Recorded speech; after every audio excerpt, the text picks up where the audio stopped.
war degdega madaxweynaha Soomaaliya Xasan Sheekh Maxamuud ayaa toos ugu dhaqaaqay wadadii uu ku sameeyay lahaa 2 sano oo muddo kordhina iyadoona mucaaradka Soomaaliya ay wadaan abaabul xoogan oo ay kaga hortagayaan sidoo kale ay ku tijaabinayaan in madaxweynaha ay ciidan uga saaraan iyo sidoo kale gacan hubaysan xarunta madaxtooyada ee filla Soomaaliya madaxweyne Xasan Sheekh Maxamuud saacadii la soo dhaafay waxa uu isugu yeeray dhammaan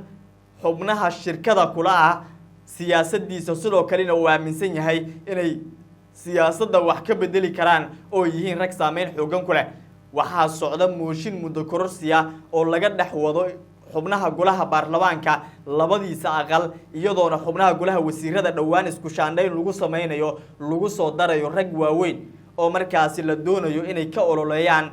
gudaha baarlamaanka si markaasi ay meel mar u noqoto sidoo kalena baarlamaanka uu meelmariyo 2 sano oo muddo kordhina haddaba waxaan eegaynaa talaabooyinka uu qaaday saacadii la soo dhaafay madaxweynaha Soomaaliya Xasan Sheekh Maxamuud iyo sidoo kale waxyaabaha ka dhalan kara mucaaradku maxay yeeli doonaan iyo waxyaabo kale oo dabcan aad u tirabeela oo madaxweynuhu uu ku howlan yahay xoga aan helnay oo tilmaamaya heshiis dhex maray ra'iisul wasaaraha iyo madaxweyne Xasan Sheekh Maxamuud ra'iisul wasaaraha waxa loo sheegay in laga qaadayo xilka laakiin yaa lagu bedelayaa sidoo kale xubnaha golaha wasiirada qaar kamid ah ayaa wadnaha farta ku haya oo ka cabsanaya in xilkooda ay waayaan haddaba raggaas oo idil ayaan soo koobaynaa madaxweyne Xasan Sheekh wadada uu cagta saaray oo ah wadadii uu ka diiday farmaajo maxay soo hoy kartaa dalka miyaa ku burburi doona ku darso madaxweynuhu waxa uu horay u sheegay doorashada hadii la isku dagaalo waxa ka dhalan karta kaliya in la isku dilo ama dhibaato ka dhalato oo dalka Soomaaliya oo ku burburo haddaba wararkii ugu dambeeyay ayaan soo koobaynaa soo dhawaada aragtidiina inala wadaaga muuqaalkana share gareeya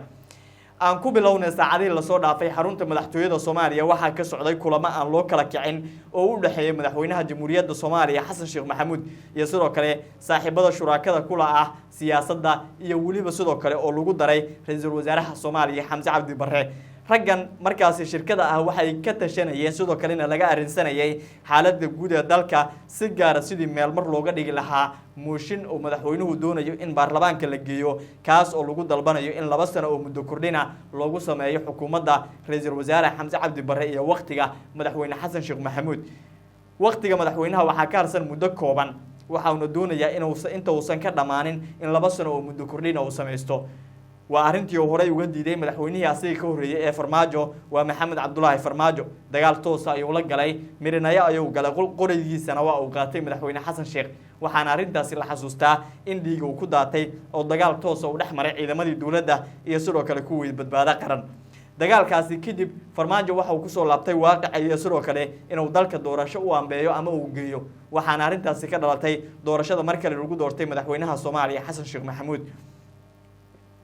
haddaba halka markay taagan tahay xubnaha siyaasiyiinta mucaaradka Soomaaliya ayaa xilligan waxay iyaguna dhankooda wadaan abaabul xoogan oo ay ku mideynayaan cududooda iyo sidoo kale awoodooda waxayna u yeerteen madaxweynihii hore ee Soomaaliya Maxamed Cabdullaahi Farmaajo oo horay uga maqnaa xubnaha madasha samata bixinta sidoo kalena aan dagaal toos ah kala dhaxayn maamulka Puntland iyo Jubbaland ayaa waxa la soo warinayaa in markaas lagu qanciyay qaar kamid ah madasha samata bixinta oo markii hore diidanaa inuu Farmaajo qayb ka noqdo arinta ama madasha uu qayb ka noqdo raggan waxa kamid ah xildhibaan Cabdiraxmaan Cabdishakuur Warsame oo asugu sheegay inuu san Farmaajo meel la fariisan karin sidoo kalena uu ka bixi doono madasha samata bixinta hadii uu Farmaajo ku soo biiro laakiin sababta waxa lagu sheegaa in laba madaxweyne hore ee Sheekh Shariif iyo Farmaajo hadii hal isbahaysi dhistaan ama isku isbahaysi ka wada mid noqdaan inay macnaheedu ay tahay in labadooda mid kamid ah uu kursiga madaxweynaha qaadan doono oo ragga kale ee dhamaantood hoos jooga ay waayi doonaan kursiga dalka ugu sareeya ama talada dalka ugu sareysa taasina ay macnahan ka dhigan tahay in xubnahan ay si weyn uga geelamayaan ama ay u diidan yihiin in Farmaajo uu kamid noqdo madasha samata bixinta xubnaha maamul goboleedyada Puntland iyo Jubbaland ayaa ina dhankooda diidanaa laakiin waxa la soo warinayaa in madaxweynihii hore ee Soomaaliya Sheekh Shariif oo awood iyo sidoo kale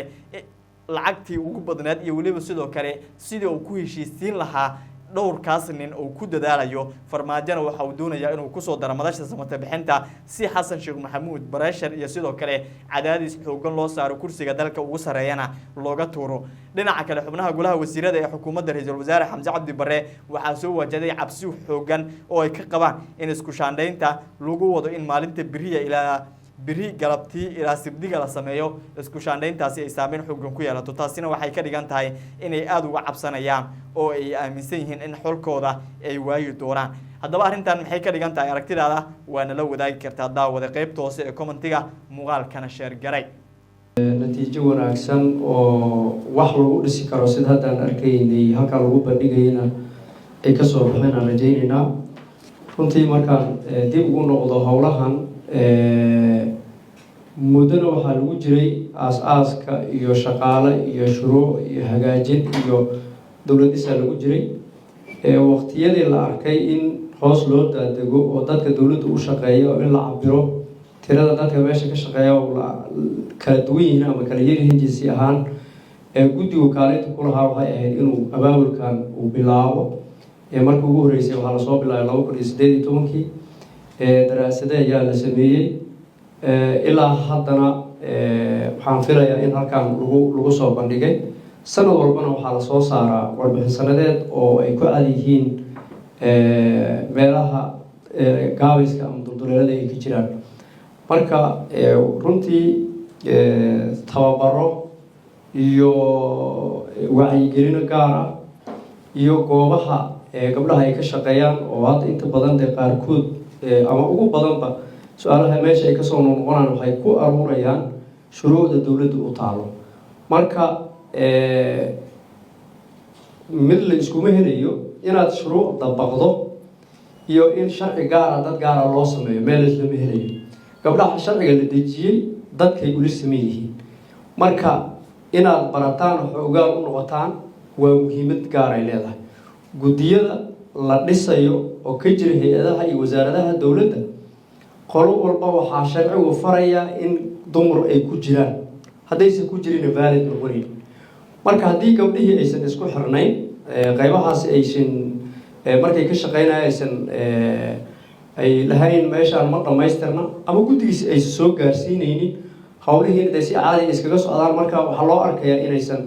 wax weyn oo ka maqan gabdhaha aan lahayn laakiin goobaha ay ka bilaabanayaan guddiyada anshaxa guddiga goob shaqo intaba shuruucda waxay jidaynaysaa inay yimaadaan halkaasna waxaa la yidhi marka gafaf baa ka dhaca goobaha shaqada gafafka ka dhacana waa kuwa looga baahan yahay in halkaas lagu soo xaliyo inta ugu badan wixii la xallin waayena dee guddigay soo gaarayaan nidaamna waa ka yaalla in badan hadda qaybahaasan runtii waxaan rabaa inaan gabdhaha halkaan horta ugu bogaadiyo laba qodobo maalmihii hadda aan imaanayay oo halkaan iga muuqday midda koowaad waa ka qaybgal buuxda inta badan aqoon isweydaarsi meelahaan inta badan la tago ama tababarada waxaa la arkaa inaysan saas u camirnayn aragti dhiibashadu ay aada u yar tahay dadku abiteed badnayn